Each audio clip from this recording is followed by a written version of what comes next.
Bismillahirrahmanirrahim. Alhamdulillahi rabbil alamin wal aqibatu lil muttaqin wala udwana illa 'alal zalimin. Wassalatu wassalamu ala asyrafil anbiya'i wal mursalin nabiyyina Muhammadin wa ala alihi wa ashabihi ajma'in. Amma ba'd. அன்புக்குரிய இஸ்லாமிய சகோதர சகோதரிகளே, அல்லாஹுவின் நல்லடியார்களே, அன்றாடம் நாம் தொழுகின்ற அல்லாஹுக்கு மிக விருப்பமான அமலாகிய தொழுகையை அதன் நிபந்தனைகள், ருக்குன்கள் அனைத்தையும் பேணி நாங்கள் தொழுது வருகின்ற போதுதான் அதற்குரிய உயிரோட்டமுள்ள தொழுகையாக அந்த தொழுகை அமைந்து விடுகிறது. அன்புக்குரிய இஸ்லாமிய சகோதர சகோதரிகளே, நாம் தொழும்போது சில விடயங்களை கவனத்தில் கொள்ள வேண்டும். எங்களுடைய தொழுகை சரியான தொழுகை தானா, நாங்கள் தொழுகின்ற தொழுகை ஏற்றுக்கொள்ளப்படக்கூடியவை தானா என்பதை நாங்கள் அறிந்து தெரிந்து வைத்து கொள்வது ஒவ்வொருவர்கள் மீதும் கட்டாய கடமையாக இருக்கிறது. ஏனென்று சொன்னால், நாளை மறுமையிலே எங்களிடத்தில் கேட்கப்பட போகின்ற முதல் கேள்வியே தொழுகையை பற்றித்தான்.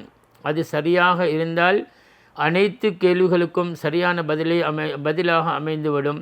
அது பிழையாக மாறிவிடுமாக இருந்தால் எங்களுடைய அனைத்து காரியங்களும் நஷ்டப்பட்டவர்களாக ஆக்கப்பட்டு விடுவோம். ஆகவேதான் தொழுகையை சரியான முறையிலே நிறைவேற்றுவதற்கு அதனுடைய சட்டத்திட்டங்களை சரியான முறையிலே நாங்கள் தெரிந்து அதனை செயல்படுத்துகின்ற போது தான் அல்லாஹுவிடமிருந்து அதற்குரிய பூர்ணமான கூலியை பெற்றுக்கொள்ள முடியும். தொழுகை, ஒரு மனிதன் தொழுகின்றான், அந்த தொழுகையை பாத்திலாக்கிவிடக்கூடிய செயல்கள் என்னவென்பதை நாங்கள் சற்று சுருக்கமாக புரிந்து கொள்ள வேண்டும். ஒரு தொழுகையாளி தொழுது கொண்டிருக்கின்றான் என்று வைத்துக் கொள்ளுங்கள். அந்த தொழுகை தொழுகின்ற போது அவனுக்கு ஒரு ருக்குன் அல்லது நிபந்தனைகளில் ஒன்று விடுபட்டால், தொழுது கொண்டிருக்கின்ற ஒரு மனிதன் ஒரு நிபந்தனை, தொழுகைக்காக வேண்டி கொடுக்கப்பட்டிருக்கக்கூடிய நிபந்தனைகள் 9 என்று நாங்கள் படித்து வைத்திருக்கின்றோம். அந்த நிபந்தனைகளில் ஏதேனும் ஒன்றை நாங்கள் தவறவிட்டால், உதாரணத்துக்கு கிபிலா முன்னோக்கி தொழ வேண்டும், அதை கிபிலாவை முன்னோக்கி தொழாமல் வேறு திசையை நோக்கி தொழுவோமாக இருந்தால் எங்களுடைய தொழுகை பாத்திலாகிவிடும். அதே போன்று ருக்குன்களிலே ஒன்றை நாங்கள் விட்டுவிட்டோம் என்று சொன்னால், சூரத்துல் ஃபாத்திஹா ஓதுவதையோ அல்லது சுஜூத் ருக்குன் செய்வதையோ அல்லது ஓத வேண்டிய சூரத்துல் ஃபாத்திஹாவையோ விட்டுவிடுவோமாக இருந்தால் எங்களுடைய தொழுகை பாத்திலாகிவிடும். தொழுகையை நாங்கள் அந்த தொழுகையிலே இருக்கக்கூடிய நேரத்திலே தொழுது கொண்டிருக்கின்ற ஒரு மனிதனுக்கு வுது முறிந்துவிட்டால் அவனுடைய தொழுகை பாத்திலாகிவிடுகிறது. அல்லது வுது இல்லாமல் ஒரு மனிதன் தொழுகைக்கு வந்துவிட்டான், தொழுது கொண்டிருக்கின்ற போது அது ஞாபகத்துக்கு வருகிறது என்று சொன்னால் அதை உடனடியாக அந்த தொழுகையை முறித்துவிட்டு அவன் சென்று வுது எடுத்து கொண்டு வந்து தொழுகையை தொழ வேண்டும். அப்போதுதான் அந்த தொழுகையாக அமைந்து விடுகிறது. வுது முறிக்கக்கூடிய கர்மங்கள் எதுவாக இருந்தாலும் ஏதேனும் ஒன்று தொழுது கொண்டிருக்கின்ற போது இடம்பெறுமாக இருந்தால் அதனால் எங்களுடைய தொழுகை பாத்திலாகிவிடும் என்பதை நாங்கள் நினைவில் கொள்ள வேண்டும். அதே போன்ற ஒரு மனிதன் தொழுது கொண்டிருக்கின்ற போது மயக்கமுட்டு வருகின்றான், அந்த மயக்கத்தோடு தொழுகை தொழ முடியாது, அந்த தொழுகை அந்த நேரத்தோடு முறிந்து விடுகிறது. ஒரு மனிதன் ஒரு ஜனாசாவை குளிப்பாட்டி விட்டு வருகின்றான், அந்த நேரத்திலே அவன் தொழுகைக்காக வுது எடுத்துக்கொண்டு தான் அந்த ஜனாசாவை குளிப்பாட்டி இருந்தாலும் அந்த ஜனாசாவை குளிப்பாட்டிய காரணத்துக்காக வேண்டி அவன் தொழுகை, அதாவது வுது இல்லாமல் தொழுகைக்கு வர முடியாது. அவன் அந்த தொழுகை, அந்த வுதுவோடு அவன் தொழுது கொண்டிருப்பானாக இருந்தால் அந்த தொழுகையும் பாத்திலாகிவிடும். ஏனெனில் அவன் ஜனாசாவை குளிப்பாட்டியவர்களை ரசூலுல்லாஹி ஸல்லல்லாஹு அலைஹி வஸல்லம் அவர்கள் சொன்னார்கள், அதாவது ஜனாசாவை குளிப்பாட்டியவர் வுது இழந்தவராக ஆக்கப்பட்டு விடுகிறார். ஆகவே வுது இல்லாமல் தொழுதொரு நிலையிலே அவர் தொழுதிருக்கிறார் என்பது அர்த்தமாக கொள்ளப்படுகிறது. ஆகவே அன்புக்குரிய சகோதரர்களே, இவ்வாறான சிறிய விடயங்கள் எங்களுடைய பார்வையிலே சிறிய விடயங்களாக இருக்கலாம், ஆனால் நாங்கள் செய்கின்ற அந்த வணக்கத்தை பால்படுத்தக்கூடியவைகளாக ஆகிவிடுகிறது. இன்னும் ஒரு விடயம் இருக்கிறது. தொழுகையிலே சில விடயங்களை நாங்கள் செய்யக்கூடாது, ஆனால் அதை செய்தால் குற்றம் கிடையாது, செய்யாது போனால் அதற்குரிய நன்மை எழுதப்பட்டு கொண்டிருக்கிறது. அதற்கு மக்ரூஹாத்துகள் என்று நாங்கள் சொல்லுவோம், அதாவது வெறுக்கத்தகுந்த செயல்கள். அதிலே ஒன்று அதாவது விரல்களை குடைந்து கொண்டிருப்பது. ஒரு தொழுகையாளி விரல்களை குடைந்து கொண்டிருப்பது, வேறு சிந்தனையில் இருப்பது, இதை அவனுடைய தொழுகையில் இருக்கக்கூடிய அந்த பக்குவத்தை இழந்து விடுகின்றான்.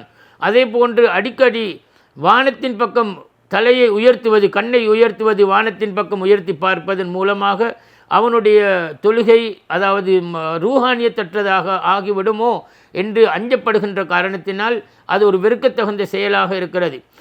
அதே போன்று தான் கண்களை மூடிக்கொண்டு தொழுவது. கண்களை ஒரு மனிதன் மூடிக்கொண்டு தொழுவானாக இருந்தால் அவனுடைய தொழுகை அது தொழுகை கூடும். ஆனால் அந்த கண்ணை திறந்து கொண்டு தொழுவதன் மூலமாக நன்மை கூடுதலாக எங்களுக்கு கிடைக்கப்பெறுகிறது.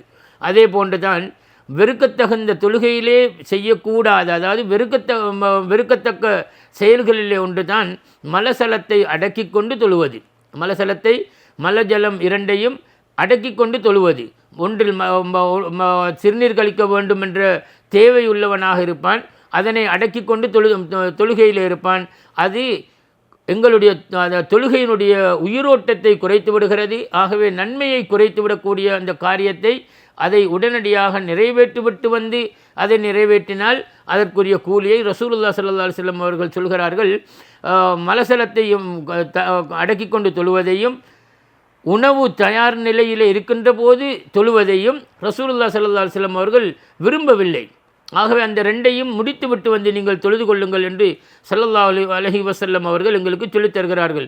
அதே போன்று தூக்கம் மிகைப்பு, ஒரு மனிதன் தூக்க மிகைப்போடு இருக்கின்றான், சிறு தூக்கம், அந்த தூக்கம் மிகைப்பாக இருக்கிறது என்று இருந்தாலும் கூட அந்த நேரத்திலேயும் தன்னுடைய தொழுகைக்கு வருவதற்கு முன்னால் ரசூலுல்லாஹி ஸல்லல்லாஹு அலைஹி வஸல்லம் அவர்கள் சொல்கின்ற போது எங்களுக்கு சொல்லித் தந்தார்கள்.